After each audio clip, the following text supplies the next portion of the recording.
guys, welcome to Bastion Time. I am your host Bastion. This is Nintendo News. Let's get to that news. And first of all, a quick little behind the scenes info is that while it is freezing, literally freezing here in Portland while I'm recording this, I have a fever. So I've been sweating profusely all day, and I figured I have to record the videos today, but I don't want to look like I'm, ill, which I am.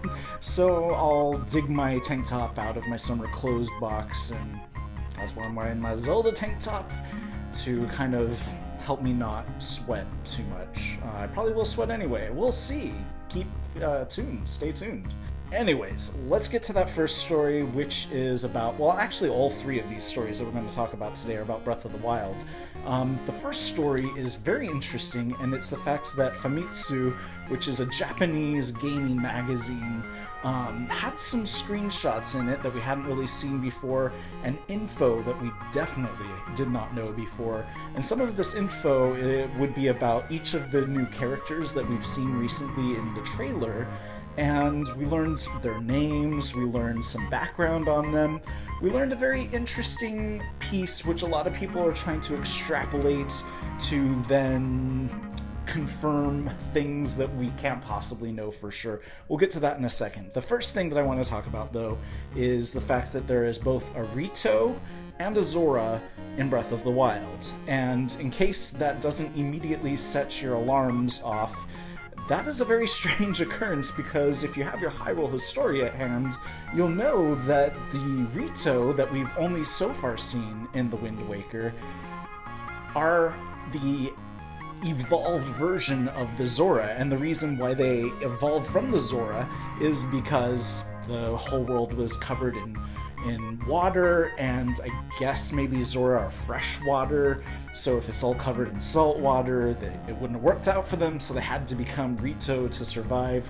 And we don't know in depth what that evolution consisted of. Was it a natural thing like has happened here in the real world, or was it like an instantaneous magic thing caused by the golden goddesses or some other deity? We don't know any of that. All we know is that somehow the Zora people became the Rito. So how the heck could they both coexist in Breath of the Wild? Well, that causes a lot of people to come up with all kinds of fan theories, and as fun as that is, it's another thing altogether. This is going to turn into a rant, I can just see it.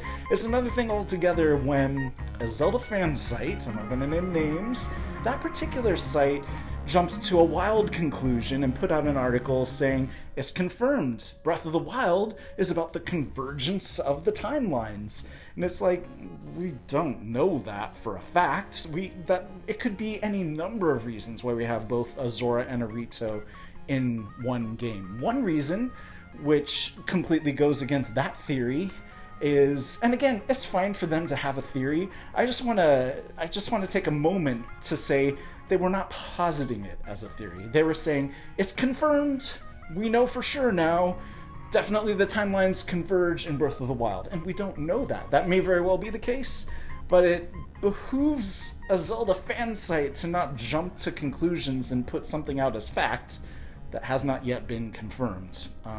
Anyways, I've talked too much about that. I'm just, obviously, as you can tell, I'm a bit frustrated. If you did not know this about me, I used to be the editor-in-chief for two other Zelda fan sites, not this particular one that we're talking about, and that kind of thing would have never worked. That kind of thing would have never happened under my supervision. We don't put out things as facts unless we know for sure they're facts, and this site has always done it differently. I hasten you to remember Zordiana. If you don't know what that is, Google it. It's another hilarious catastrophe that this particular Zelda fan site caused. But anyways, I digress. The point is, the fact that a Rito and a Zora are in the same game could be because of many, many different reasons. Reason number one that first comes to mind is perhaps Link, is we know that there's possibly some time travel. We know that Link has been asleep for at least 100 years, and then he wakes up and he doesn't have his memories after he wakes up. Well, maybe the 100 years were back when there were Zora, and then he wakes up and suddenly now 100 years later there are Rito for some reason or other. Maybe he travels even farther back into an era where there were Zora, and so what we don't know maybe is that he actually is traveling across thousands of years or something.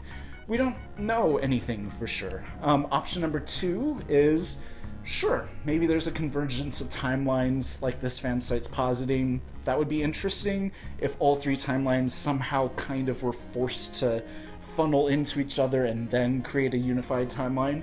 That'd be cool. Option number 3, perhaps it's a situation where there is an ability for Link to travel between the 3 separate timelines. Maybe he can be in one particular area of Hyrule in one timeline and then travel in dimension to that exact same spot at that exact same time, but in another reality where there are Zora instead of Rito, and so on. We don't know. It could be any of these. There could be all kinds of different things. Or, you know, what it could really be? It could just be Mr. Eiji Aonuma said, I like the Rito. I like the Zora.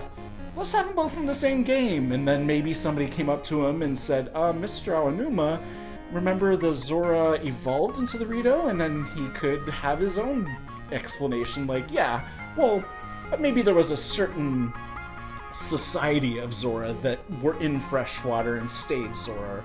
Goodness only knows. The point is, we can't say that anything is absolute fact at this point because we don't have the game. The developers haven't confirmed anything. So, I'm a bit riled up, as you can tell. I don't like it when fan sites insist things are facts that clearly are not facts. But anyways, let's get to that next story, which is a piece of, it's a screenshot of the option menu, and that might not seem too terribly interesting, but we haven't seen the option menu for Breath of the Wild yet, and now we have, and it shows that you can do things like turn off motion controls for aiming, which will please a lot of people out there. There are a lot of people out there who do not like motion-controlled based stuff, and so you can turn that off. So if you were worried about that, don't worry, you can turn it off. You can also invert the cameras and whatnot. So anyways, you can take a look at this yourself. There's a link for you down there. Our next story is about the fact that during the Super Bowl there will be a Switch commercial, and a lot of people have been scouring this commercial because Nintendo decided to go ahead and release it before the Super Bowl. And so tons of people have been scouring it and taking screenshots and seeing all kinds of interesting Easter eggs and such, and one of those is this amusing book. Take a look at the title of this book and then the author of this book.